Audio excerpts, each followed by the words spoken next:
ஆத்மாக்காக இன்னைக்கு சிறப்பு அபிஷேகம் பண்ணுறதுக்கு இன்னைக்கு யாரோ ஒருத்தவங்க கைங்கரியம் பண்ணுறாங்க. அவங்க யார்? இந்த கவிதா. அவங்க வேண்டியதெல்லாம் உடனே கொடுத்துட்டாங்க. அதனால அவங்க வேண்டியது அப்படியே கொடுத்தாங்க.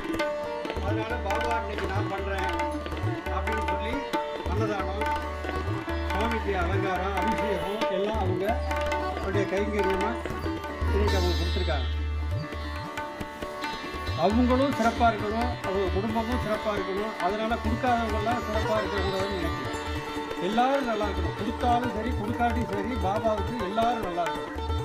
என்ன, நீங்கள் ஒரு சின்ன வேலை செஞ்சால் கூட அதுவும் ஒரு பணி தான். அதுவும் இறைவனுக்கு செய்கிற ஒரு தொண்டு. என்ன, அந்த பிரசாதத்தை சாப்பிட்டாலும் அதுவும் ஒரு தொண்டு தான். சும்மாவே உட்காந்துட்டு அங்கேதான் வந்து உட்காந்துட்டு அந்த பிரசாதத்தை சாப்பிட்டா கூட அதுவும் ஒரு பிரசாதம் தான், அதுவும் ஒரு வேலை தான். ஏன்னா அந்த சாப்பாடு இருந்தால் சாப்பிட்றதுக்கு ஆள் இருந்தால் தானே சாப்பிட முடியும். அதனால பாபா என்ன பண்ணிட்டா, சில பேர் வேலையே செய்ய வேணாம், நீ விட்டா நான் சாப்பாடு போடுறேன்னு சொல்லி அதையும் கொடுக்குறேன். எல்லாம் ஒரு தொண்டு தான். அதெல்லாம் வந்து இறைவனுடைய அனுக்கிரகம், பாபாவுடைய கருணை. இந்த அன்னதானம் பண்ணுறது வந்து அவ்வளோ சிறப்பு. தானத்திலே சிறந்தது அன்னதானம். சாப்பாடு கொடுக்குறவங்க அப்படின்னு சொன்னால் நம்மளும் சாப்பிட்ணும், அடுத்தவங்களுக்கு, ஏழைப்பட்டவங்களுக்கு, இல்லாதவங்களுக்கு கொடுக்கணும். அந்த சிந்தனையே வரமாட்டேங்குது. இவ்வளோ பெரிய கோயில் கட்டுறாங்களே, சாமி கஷ்டப்படுறாரு, அவருக்கு நிறைய செய்யணுங்கிறத பார்க்கணும். அது யாரும் அதை செய்ய மாட்டேங்கிறாங்க. ஏன்னா ஒவ்வொருத்தரும் ஒரு கோயிலை கட்ட முடியாது, ஒவ்வொரு இடத்துலையும் ஒரு கோயில் கட்ட முடியாது. ஆசைக்கு எத்தனையோ பேர் கோயில் கட்டுறாங்க. பாபா கோயிலை பார்த்தீங்கன்னா முதல் கோவில் தஞ்சாவூரில், இங்கே தமிழ்நாட்டில் முதல் கோவில் மயிலாப்பூர், ரெண்டாவது தஞ்சாவூர், அப்புறம் நம்ம கோவில் தான். முன்னாடி கட்டினது நம்ம கோவில் தான். இந்த மாவட்டம், தஞ்சை மாவட்டம், நாகை மாவட்டம், மயிலாடுதுறை மாவட்டம் எல்லாத்துக்கும் நம்ம கோவில் தான். இந்த கோவில் வந்ததுக்கு அப்புறம் இன்னைக்கு பார்த்தீங்கன்னா அந்த ஈட்ட தெருவு, அந்த தெருவு, இந்த தெருவு சுற்றி எங்களை சுற்றி பாதுகாப்புக்காக நிறைய பாபா வந்துட்டாங்க. என்ன, அங்கே கோவில் கட்டுறாங்க. கோவில் எல்லாரும் கட்டலாம். வீட்டில் வாங்கிட்டு போய் சாமி பாபா போட்டா வாங்கி வச்சுக்கிட்டு சாமி சிலையை வாங்கி வச்சு வாங்கிட்டு போடுறாங்க ஆசையில். பாபா வந்து நிறைய செய்வார், அதனால இந்த பாபா அங்கேயே தூக்கிட்டு போடுவோம் அப்படின்னு சொல்லிட்டு இவ்வளோ பெரிய பாபா வாங்கிட்டு போகிறாங்க, கொண்டு போய் வைக்கிறாங்க. ஒரு 2 வாரத்தில் கொண்டு போய் பூஜை பண்ணுறாங்க. அப்போ பார்த்தீங்கன்னா அப்படியே உழுந்து கும்பிடுவாங்க சாமி. பாபாவை உழுந்து கும்பிடுவாங்க. அந்த பாபாவுக்கு எல்லாம் நைவேத்தியம் பண்ணுவாங்க. 2 நாளைக்கு, 2 வாரம், 3 வாரம். அப்புறம் என்னன்னு கேட்டால் அதை தூக்கிட்டு வந்து அந்த பிள்ளையார் கோயிலையோ அந்த எங்கேயோ ஒரு பக்கம் தூக்கி போட்டுறாங்க. ஆசையில் நம்ம எதை வேணாலும் செய்யக்கூடாது சாமிக்கு. அதேமாரி என்ன பண்ணுறாங்க, கோவிலை கட்டிடுறாங்க. ஒவ்வொரு இடத்துல பெரிய பெரிய பாபாலாம் வச்சுருக்காங்க, நான் பார்த்துட்டு தான் இருக்கேன். அந்த பாபாலாம் என்ன பண்ணுறாங்க, அபிஷேகம் பண்ணுறது கிடையாது.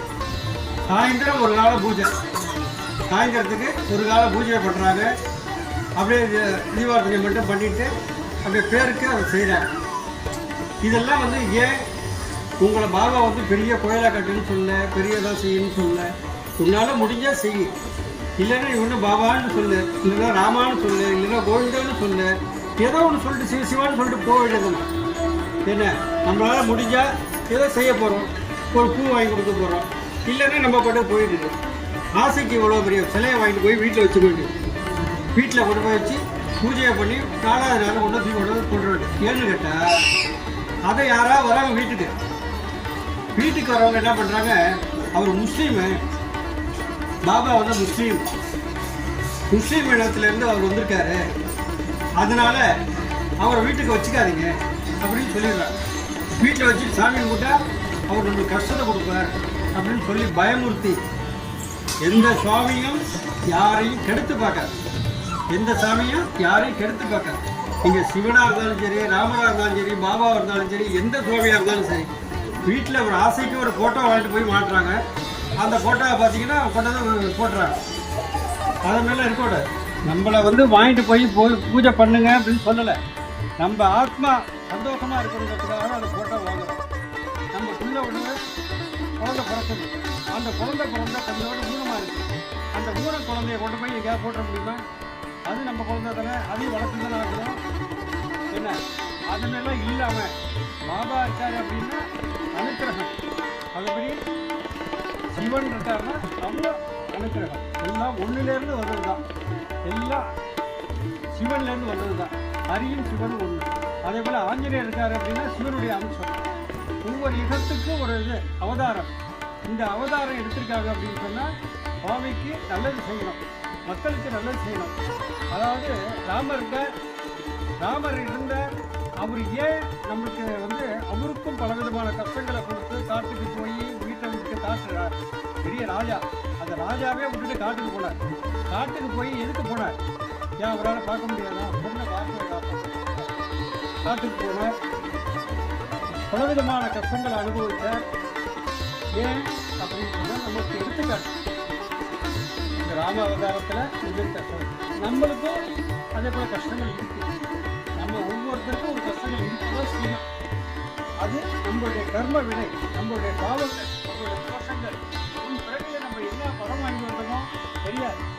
அதுக்கு தகுந்தாப்புல பார்த்தா ஒருத்தர் 5 மாடி கட்டியிருப்பார், 10 மாடி கட்டியிருப்பார், பெரிய காரில் போவாங்க, பெரிய பஸ் வச்சுருப்பாங்க. ஆனால் இப்போ ஏழைகளாக இருந்தாலும் கொஞ்சம் நிம்மதி இருக்கும். அவங்களுக்கு இன்னும் பல கஷ்டங்கள் இருக்கதான் இருக்கும். அதனால் அவங்களெல்லாம் பார்க்காதீங்க, நமக்கு கீழே உள்ளவங்களை பார்த்து.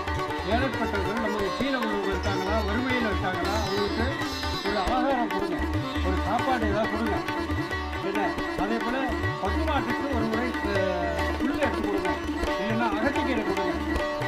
அதே போல் இங்கே அன்னதானம் நடக்குதுன்னா அன்னதானம் இந்த கோயிலில் இல்லை, எந்த கோயிலுக்கு போனாலும் சரி, ஒரு அன்னதானத்துக்கு அரிசி வாங்கி கொடுக்கலாம், பருப்பு வாங்கி கொடுக்கலாம், ஏதோ ஒன்று செய்யுங்க. புண்ணியம் கிடைக்கணும் அப்படின்னு சொன்னால், கர்ம வினை போகணும் அப்படின்னு சொன்னால் அன்னதானம் செய்யலாம், பசுமாட்டுக்கு கொடுக்கணும். அதெல்லாம் கிடையாது.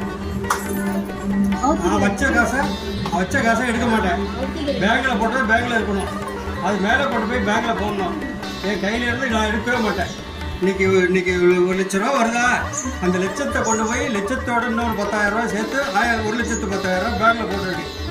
ஏன்னா அது கெப்பாசிட்டி, அதுலேருந்து எடுத்துட்டா குறைஞ்சிடும். அது மாதிரிலாம் பார்க்காதீங்க. ஒன்றும் நம்ம எடுத்துகிட்டு போக போகிறதில்ல, போகும்போது எதுவுமே எடுத்துகிட்டு போக போகிறதில்ல. நம்ம இருக்கிற வரைக்கும் தர்மத்தை செய்யுங்க. நம்ம பிள்ளைக்கு என்ன நம்ம சாப்பாடு இன்னைக்கு கிடைக்கணும் அப்படின்னா நம்ம அப்பா அம்மா நமக்கு சாப்பாடு போடுவாங்க இல்லையா?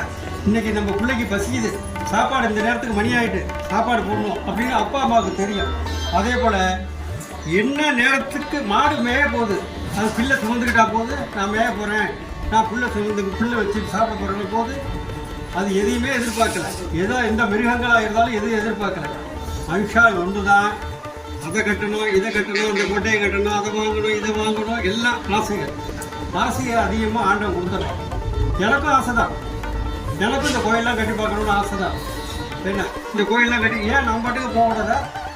எனக்கும் எதுக்கு இந்த இடத்துல வந்துருக்கீங்க, இப்போ நீங்கள் சாமி கும்பிட்றீங்க, நிம்மதியாக இருக்க, நிம்மதி வேணும் அப்படிங்கிறதுக்காக இந்த இடத்த தேடி வரீங்க. அதுக்காக ஏதோ இந்த பிறவியை எடுத்து வச்சு இந்த இடத்துல இந்த கோயிலை கட்ட சொல்லி எனக்கு இந்த அவதாரத்துக்கு வேலை, எனக்கு இந்த வேலையை கொடுத்துருக்கான்.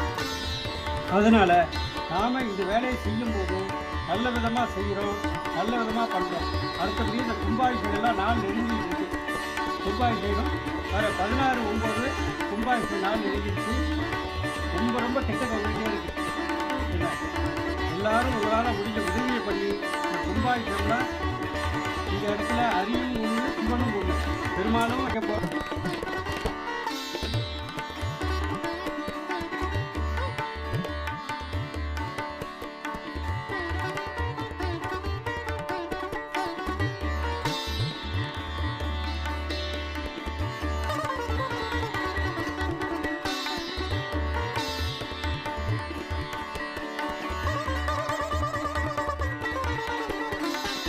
பயப்படாதீங்க. நம்பிக்கை பொறுமை ராஜ பரிபாலன பீட பந்தோ சீரடி சாய்மரா திருத்தல் சூராம்பரம் ஆர்த்தி பிரார்த்தனை. எனது பக்தர்களை காப்பதற்காக நான் 7 கடல்களையும் தாண்டுவேன், என் உயிரையும் கொடுப்பேன். என்னையே நம்பியுள்ள அவர்களை ஒருபோதும் கைவிட மாட்டேன் என்று சங்கரநாதன் செய்த சத்குருவே சாய்நாதா, உமது திருவடிகளை போண்டமென்று அசைக்க முடியாத நம்பிக்கையோடு உம்மை சரணடைந்து அன்போடு ஆரத்தி செய்கிறோம். பக்தியோடு நாங்கள் சமர்ப்பித்துள்ள மலர்களையும் நெய்வேத்திய பிரசாதங்களையும் சூபஜீவனம் செய்யும் ஆரத்தியம் ஏற்று எங்களை ஆஸ்வதியுங்கள். சிவஸ்வரூபமாகவும் ஸ்ரீராமனாகவும் பாண்டுரங்கனாகவும் தத்தாத்திரேயராகவும் மாருதியாகவும் மற்றுமுள்ள தெய்வங்களாகவும் ஞானிகளாகவும் பக்தர்களுக்கு காட்சி தந்து ஆட்கொண்ட பரம்பொருளே தேவதேவா சாய்நாதா, தங்களின் திருப்பான கமலங்களை சரணடைந்த எங்களை கருணையோடு ஆசிரித்து எங்கள் பிரார்த்தனை நிறைவேற்றினோம்.